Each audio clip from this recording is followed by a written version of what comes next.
Bonjour à tous, bienvenue sur ma chaîne Carole Coudrelier, qui est une chaîne à vocation de libération, libérer en fait tous les schémas, toutes les programmations mentales, matricielles, hein, qui nous empêchent finalement l'accès à notre liberté, l'accès au bonheur et l'accès en fait à davantage de possibilités dans notre réalité. Aujourd'hui, je vais aborder une question qui m'a vraiment interpellée en fait, une problématique qui m'a interpellée. Je me suis rendu compte en tombant comme ça sur des chiffres que il existait à peu près une moyenne de 45% à 55%, pour ne pas dire 60%, de femmes. Alors, j'ai pas les statistiques pour les hommes, je les ai uniquement pour les femmes qui se déclaraient insatisfaites des relations en fait qu'elles ont. Donc peu importe, voilà, c'est un peu une moyenne entre relations intimes, ça englobe pas tout, mais également des relations qu'elles ont avec leurs partenaires. Et en fait, ce que ça m'évoque en fait, c'est la façon dont parfois, par peur, on a l'impression que ce que l'on vit est normal, que une relation dans laquelle on n'est pas à l'aise, une relation dans laquelle on n'ose pas prendre sa place, on n'ose pas dire les choses, on s'empêche des gestes tendres, on s'empêche des rapprochements, on s'empêche aussi de dire peut-être nos sentiments. On est constamment dans l'incertitude, dans l'inconnu, et finalement ça crée une situation de malaise qu'on supporte, qu'on subit et qu'on prend sur soi. Et il y a énormément de femmes qui vivent ça, peut-être aussi des hommes. Manifestez-vous en commentaire si c'est le cas. Et en tout cas, je me reconnais aussi dans cette catégorie de femmes, dans la mesure où pendant très très longtemps, j'ai accepté des relations qui n'en étaient pas. Donc maintenant, on appelle ça situationship au lieu de relationship. C'est des situations en fait. C'est pas véritablement des relations. C'est un espèce de no man's land, c'est-à-dire un espèce enfin, c'est des moments en fait qu'on passe ensemble, mais on ne pourrait pas dire véritablement qu'on les partage. Il n'y a pas vraiment de connexion, il n'y a pas de présence à soi, il n'y a pas de présence à l'autre. Il y a uniquement finalement des situations dans lesquelles on est amené, entre guillemets, à se fréquenter, à se voir, éventuellement à prendre du bon temps, mais un petit peu chacun de son côté, sans que soit verbalisé, sans que soit énoncé le sort de la relation, même si on peut jamais, et j'entends bien à l'avance ce qui pourrait m'être objecté, on ne peut pas savoir à l'avance si une relation va durer, bien entendu. Et il y a le démarrage qui peut être un petit peu long. Mais cette situation, et ces situations finalement de juste de présence, mais où il n'y a pas vraiment d'écoute, où il n'y a pas vraiment de rapprochement, où il n'y a pas de connexion, ça s'apparente vraiment pas à des relations et c'est très insatisfaisant. Et pour ma part, j'ai l'impression que beaucoup de femmes, et peut-être d'hommes aussi, se contentent finalement de ce genre de, j'allais dire, de choses, euh, au motif peut-être inconscient des peurs qui sont cachées derrière, de purement et simplement ne pas se satisfaire de ça, de couper court et de mettre un terme à la relation. Donc avec, entre guillemets, le risque, si tant est que ça puisse être un risque, de perdre l'autre, ou plutôt, moi je dirais plutôt le risque de se perdre soi, de mettre toute son énergie dans ses relations. Et moi, c'est souvent ce qui a été le cas. Essayer de comprendre, essayer de supporter, essayer finalement subir la situation, même si elle n'est pas forcément violente, mais elle est violente par le silence, elle est violente des fois par l'incompréhension, par l'inconnu, et elle reste violente dans le sens où il n'y a pas de communication et il n'y a pas de connexion réelle. Et c'est vraiment un sujet qui est important parce que finalement, il y a beaucoup de personnes qui sont gouvernées par leur peur et qui préfèrent encore à l'heure d'aujourd'hui être en relation ou plutôt en situation avec quelqu'un qu'elles voient pas forcément aussi souvent qu'elles le voudraient, pas forcément dans les conditions qu'elles aimeraient, pas forcément de la façon intense dont elles aimeraient que ça se passe, mais finalement elles vont se contenter de ces situations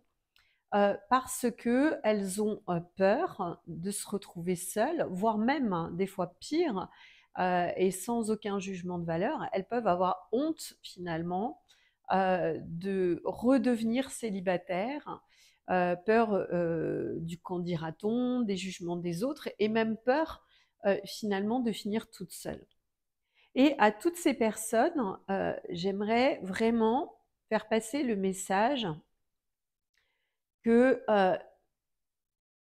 tout ça, en fait, ça s'apprend de dire stop, ça s'apprend de réclamer quelque chose de mieux, ça s'apprend de vouloir le meilleur, et ça s'apprend aussi de désirer être dans une véritable relation et pas dans une situation avec quelqu'un qu'on est amené à juste avoir de temps en temps où il n'y a pas de projet, où il n'y a pas de connexion, où il n'y a pas d'interaction, où finalement on a l'impression de se sentir davantage seul en relation que lorsqu'on l'est avec nous-mêmes. Et moi, je vous invite vraiment, plutôt que de perdre votre temps dans ce genre de situation, et je pèse mes mots, dans ce genre de situations qui ne sont pas des relations à proprement parler, je vous invite vraiment à récupérer ce temps qu'il vous reste et que vous avez déjà suffisamment perdu pour le passer avec vous-même, à vous reconstruire, à vous apprivoiser, à accepter le fait d'être seul comme un cadeau et même réussir à aimer votre propre solitude pour pouvoir ensuite être plus apte à la partager finalement avec la personne beaucoup plus adéquate que vous serez amené à rencontrer. Parce qu'en fait, il ne s'agit pas juste de hasard, il ne s'agit pas de bah voilà, c'est comme ça, je ne peux pas faire autrement. Il s'agit du fait que vous positionnez votre niveau d'exigence à un niveau tellement bas que finalement vous ne récupérez que les miettes de la relation, que parfois vous vous en contentez, que ça vous ravage de l'intérieur sans que vous vous en rendiez compte et que vous feriez mieux, plutôt que de perdre votre temps et votre énergie à la donner à quelqu'un qui ne vous mérite pas, qui s'en fiche éperdument le plus souvent de la situation, de la relation, et qui souvent, c'est bien ça le pire, cette personne n'a même pas l'impression, elle, d'être en relation. C'est pour ça qu'elle se permet aussi des va-et-vient, qu'elle se permet voilà, d'être extrêmement lointaine, voire distante, voire évitante. Et on en vient aussi à aborder le thème de ces fameux évitants, qui sont un petit peu mon fer de lance. Cette personne, en fait, se permet et est de toute façon sans doute par nature évitante, parce que vous-même, en fait, vous autorisez ça dans votre réalité, parce que vous-même, vous vous contentez de ça, sans demander, sans choisir et sans agir et sans réagir aussi pour passer au niveau supérieur, d'avoir une véritable relation qui soit saine, qui soit sécure, qui vous nourrisse de l'intérieur, qui vous comble de bonheur, qui vous permette vraiment d'être dans l'expression de vos sentiments, dans l'expression de vos marques d'attachement, dans l'expression d'actes d'amour, d'actes de rapprochement, des choses très simples en fait qui maintenant paraissent même très compliquées finalement à obtenir, surtout si on passe par les sites de rencontres. Donc l'idée, c'est vraiment de vous inviter à vous demander jusqu'à quand est-ce que je vais subir ça, jusqu'à quand est-ce que je vais supporter ça, de recevoir des miettes, d'être une personne lambda dans une relation dans laquelle, en ce qui me concerne, moi j'ai des exigences, j'ai un niveau aussi d'attachement, alors qui n'est,